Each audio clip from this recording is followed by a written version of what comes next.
बिस्मिल्लाहिर्रहमानिर्रहीम अस्सलाम वालेकुम दोस्तों, मैं आपकी खिदमत में हाज़िर हूँ फॉरेक्स मार्केट में गोल्ड इंट्राडे और शॉर्ट टर्म एनालिसिस के साथ। दोस्तों, ये चार्ट ओपन हो गया है, ऑलरेडी ओपन था। ये है क्रूड ऑयल का। तो क्रूड ऑयल अगर आपने सेल किया है तो बस यहाँ तक इसका प्रॉफिट बुक कीजिएगा प्लीज़। तो यहाँ से मार्केट फिर रिजेक्शन ले सकती है, ऊपर जा सकती है।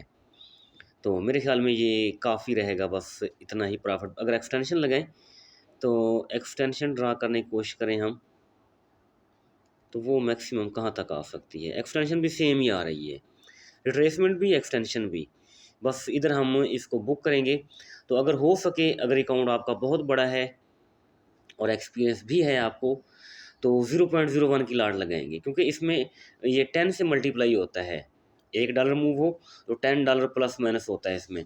तो 0.01 की लाट ही आप लगाएंगे, इससे बड़ी हारगेज नहीं लगाएंगे आप। तो ये क्रूड ऑयल है हमारे पास। क्रूड ऑयल के बाद हम आ जाते हैं बीटीसी के ऊपर। ठीक है जी, बीटीसी। अच्छा जी, बीटीसी दोस्तों, कल मैंने आपको बताया था कि बीटीसी को मंथ में मतलब रिट्रेसमेंट करने की कोशिश कर रही है, बल्कि रिट्रेसमेंट किसी हद तक शुरू भी कर चुकी है ये।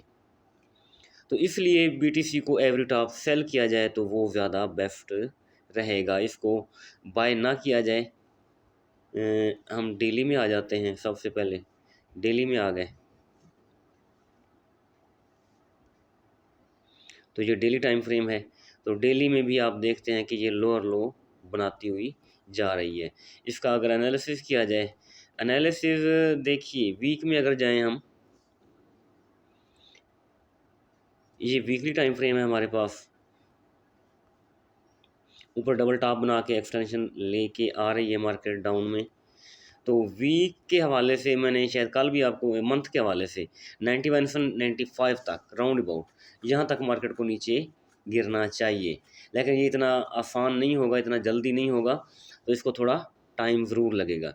देखिए, हम इसको हटा देते हैं। तो इसका लेटेस्ट पुल बैक जो पड़ा हुआ है वो ये वाला है, ये वाला। ठीक है जी। तो इसके हवाले से 106 और 109 वीक के हवाले से ये इसका बाय जोन बनता है। तो यहाँ से किसी हद तक मार्केट ऊपर उठ सकती है, किसी हद तक। और वो कितना ऊपर उठ सकती है वो भी मैं आपको बता दूं। अगर एज इट इज़ यहीं से चली गई तो ये ब्रेक हो गया तो जान छूट गई, फिर नीचे चली जाएगी। नीचे एक और जोन पड़ा हुआ है हमारा। तो अगर यहाँ से ये ऊपर जाती है जहाँ ठहरी हुई है एज इट इज़, तो 117 और 119, 117, 119, इस एरिया तक मार्केट दोबारा ऊपर जा सकती है। इससे ज़्यादा शायद ना जाए, फिर दोबारा रिट्रेसमेंट करने नीचे आएगी। तो ये चीज़ है। कुछ दोस्त मेरे ख्याल में बैठे होंगे टॉप के ऊपर। तो मेरे ख्याल में अगर मार्केट 117, 119 तक जाती है तो उनको निकल जाना चाहिए, मेरा मशवरा ये है। ये बीटीसी आ गया। बीटीसी के बाद अब हम गोल्ड की तरफ चलते हैं। ये गोल्ड है, तो गोल्ड की तरफ आ गए हम। अच्छा ना, गोल्ड ये दिन भर मैं यही लाइनें लगाता रहता हूँ। तो एक ज़ोन तो ये था, सॉरी ये वीक का टाइम फ्रेम नहीं, हम छोटा टाइम फ्रेम लेंगे 4 घंटे का। अच्छा जी, ये एक टाइम फ्रेम है। ये एक ज़ोन था हमारा 87 से 97 तक, जो अभी मैंने ग्रुप में शेयर किया। तो लेकिन मुझे कुछ ख़ास उम्मीद नहीं है कि ये एक अच्छी मूव देगा या मार्केट काफ़ी डाउन आएगी। मुझे उम्मीद अभी तक नहीं है इसकी। हाँ, कल डेली की कैंडल ओपन हो तब मैं कह सकता हूँ, लेकिन अभी मुश्किल है कि मार्केट कुछ ये ज़्यादा डाउन आए। देखिए, खिचड़ी पका रखी है मार्केट ने। हाँ, अगर इसने आना है तेज़ी से डाउन, तो 3406 से 3417, $11 का है, कोई बड़ा जोन नहीं है। $11 का जोन है। तो वो वाला जोन मेरे माइंड में है, ऊपर वाला जो पड़ा हुआ है ना। तो वहाँ गई तो वहाँ से एक लंबी सेल बन सकती है। ये वाला जो ज़ोन है, ये तो छोटा ज़ोन है, घंटे का ज़ोन है। तो इससे मुझे अभी कुछ ख़ास तवक्को नहीं है कि मार्केट ज़्यादा डाउन आएगी। तो अच्छा, फिर दूसरी बात आप पूछेंगे कि कितना डाउन आ सकती है। 87 वाले जोन से नीचे। देखिए बाज़ औक़ात ना मार्केट ज़रूरी नहीं है 50 to 60% ही रिट्रेस करे, बाज़ औक़ात 38 भी कर जाती है।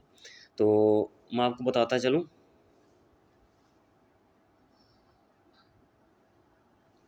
इसको नीचे करते हैं। तो यहाँ जो इसने ट्रेस की है ये तकरीबन 38 की है। तो अगर ये इधर आती ना 40 के राउंड अबाउट, तो यहाँ से हमारी एक अच्छी और स्ट्रॉन्ग बाय बनती। लेकिन मार्केट ने 50 to 60 वाला जोन टैब नहीं किया, बल्कि 38। अच्छा वो भी क्या किया है, आज सुबह अर्ली मॉर्निंग पहले घंटे में एकदम नीचे स्पाइक लगाई, नीचे स्पाइक लगा के फिर फौरी तौर पर 1 घंटे के अंदर अंदर फिर मेरे ख्याल में $30 1 घंटे में ऊपर मूव कर गई, तो हमें बैठने नहीं दिया। तो कोई बात नहीं। तो अब रिट्रेसमेंट कहाँ से लगाएंगे हम? मैक्सिमम आप यहाँ से लगा सकते हैं 51 से, आज का लो है ना, टॉप तकरीबन 89 है, तो 50 से 90 समझ लें उसको, $40 ऊपर मूव किया है। तो $40 की जो 50 to 60% रिट्रेसमेंट हो, तो $20 तो नीचे आना चाहिए, यानी 90 से नीचे $20 निकाल दें तो 70 तक, बस इससे ज़्यादा मुश्किल है। ये हमारा 64 से 67, बस 70 के आसपास, 67 के आसपास, बस मार्केट मेरे ख्याल में इतनी नीचे आएगी, इससे ज़्यादा नीचे मुश्किल है आना। हाँ अगर इस जोन में आई तो हम बाय, अलबत्ता ये इसको ग्रीन कर लेते हैं, यहाँ आई तो बाय पकड़ेंगे हम, अल्लाह खैर करें इंशाल्लाह। तो ये बाय जोन हो गया। तो कल के लिए सेल जोन मेरा वही रहेगा, ऊपर ऊपर वाला जो पड़ा हुआ है ना, कहाँ गुम हो गया ये, 34 मेरे ख्याल में उड़ तो नहीं गया, उड़ गया है गालबन। अच्छा बहरहाल छोड़ें उसको, उसको दोबारा ड्रा कर लेते हैं, कोई इशू नहीं है। ये लो है मार्केट का, लो के बाद ये हाई लगाया था इसने, हाई के बाद फिर ये लो लगाया था, ये वाला, लेकिन इसकी रीडिंग मुख्तलिफ आ रही है, 38 तक आ रही है। इधर इसको ओवरलैप कर रहा है 16 से 17, हाँ यही जोन है, बिल्कुल ठीक है, 6 से 17 तक का यही जोन है। तो इसी जोन को हम प्ले करने की कोशिश करेंगे लॉन्ग सेल के हवाले से। तो 64 से 67 या 70 के आसपास हम बाय करेंगे। तो इधर मैं आपको दिखा देता हूँ MT4 में ये देखिए 20, कल मैंने बताया था कि 75 76 के ऊपर चली गई तो फिर ये ऊपर चली जाएगी, नीचे नहीं आएगी। तो आज डे टाइम में ऊपर गई, फिर ऊपर जाने के बाद अब ज़्यादा से ज़्यादा मैक्सिमम बस 75 ये मेरे पास बन रहा है इधर MT4 में, यहाँ तक 23% ऑफ फेबो, या थोड़ी बहुत इस वीक को 50% फिल करे इस वीक का, ठीक है जी। तो बस इस एरिया में मतलब हम बाय ढूंढने की कोशिश करेंगे, अल्लाह खैर करे। बाकी पॉसिबल तो नहीं है कि इतना नीचे आ जाए, क्योंकि ये मूविंग एवरेज पड़ा हुआ है 10 का, तो इसकी भी रिजेक्शन है। तो मैं नहीं समझता कि अभी तक कुछ ज़्यादा डाउन है। लेकिन एक चीज़ माइंड में रखिएगा, वो कभी नहीं भूलनी, आपने कभी नहीं भूलनी, H4 टाइम फ्रेम, इसमें जो मूविंग एवरेज है स्ट्रांगली ओवरबॉट है H4 में, H1 में स्ट्रांगली ओवरबॉट है। तो इसलिए जो बाय करेंगे वो भी एहतियात से करेंगे, मैं आपको बता रहा हूँ। मार्केट हमें बाय में बिठाएगी और ख़ुद क्रैश कर जाएगी, और ये हमेशा से होता रहा है, मार्केट हमेशा ये करती है।